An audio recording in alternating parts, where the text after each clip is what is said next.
Viernes 16 de octubre.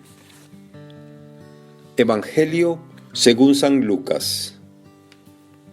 En aquel tiempo, la multitud rodeaba a Jesús en tan gran número que se atropellaban unos a otros. Entonces Jesús les dijo a sus discípulos: cuídense de la levadura de los fariseos, es decir, de la hipocresía. Porque no hay nada oculto que no llegue a descubrirse, ni nada secreto que no llegue a conocerse. Por eso, todo lo que ustedes hayan dicho en la oscuridad se dirá a plena luz. Y lo que hayan dicho en voz baja y en privado se proclamará desde las azoteas. Yo les digo a ustedes, amigos míos, no teman a aquellos que matan el cuerpo y después ya no pueden hacer nada más. Les voy a decir a quién han de temer. Teman a aquel que después de darles muerte, los puede arrojar al lugar de castigo. Se lo repito, a él sí tienen que temerlo. ¿No se venden 5 pajarillos por 2 monedas?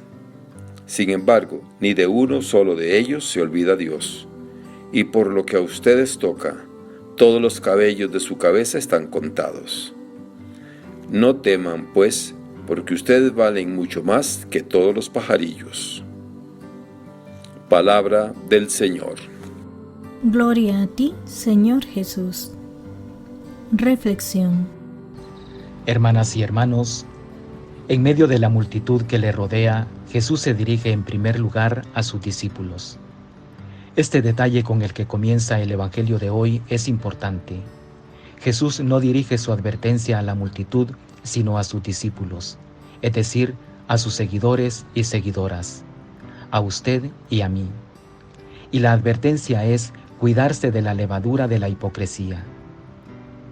La imagen de la levadura es sugestiva porque así como la levadura va fermentando la masa, la hipocresía es una actitud que se contagia. Efectivamente, hay ambientes y situaciones de superficialidad e hipocresía donde comportarse de esa manera resulta ser lo más normal, y todo el mundo se comporta así. La hipocresía es una actitud que invierte los valores, esconde la verdad, muestra una fachada bonita que encubre y disfraza la podredumbre que hay por dentro. En este caso, la hipocresía era la máscara tras la cual se escondían las autoridades religiosas para aparentar una estricta fidelidad a la palabra de Dios. Pero en realidad todo era apariencia porque lo que había en su corazón era maldad. Jesús no quiere que esta levadura contamine a sus discípulos, que en la comunidad cristiana se repita lo que ocurría en la religión judía. Jesús pide a sus seguidores y seguidoras sinceridad y coherencia. En vez de la hipocresía de los fariseos que esconde la verdad de sus intenciones, de su corazón y de su modo de vivir la fe, los discípulos de Jesús deben ser transparentes, honestos, auténticos y coherentes. Las máscaras y las apariencias no son compatibles con el ser cristiano. Un cristiano no debe tener miedo a la verdad. Las palabras, las enseñanzas y la vida toda debe estar iluminada por Dios y los cristianos debemos caminar siempre bajo su luz. Jesús invita a sus discípulos a compartir con otros sus enseñanzas, todo aquello que aprendieron de Él.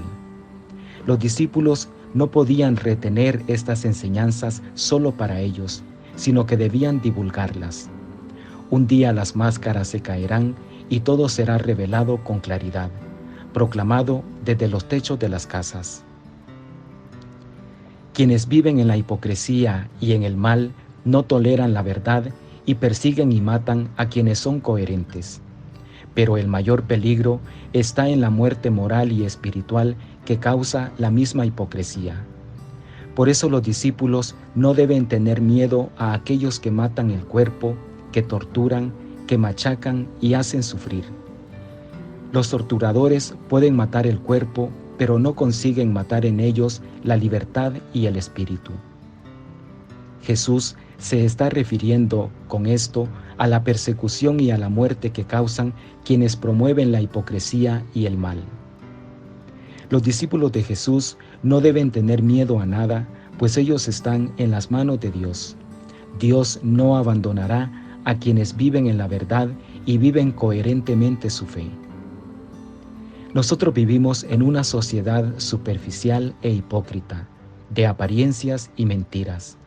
Los cristianos y cristianas debemos rechazar la hipocresía y la mentira en todas sus formas, vivir con coherencia nuestra fe y caminar siempre en la verdad.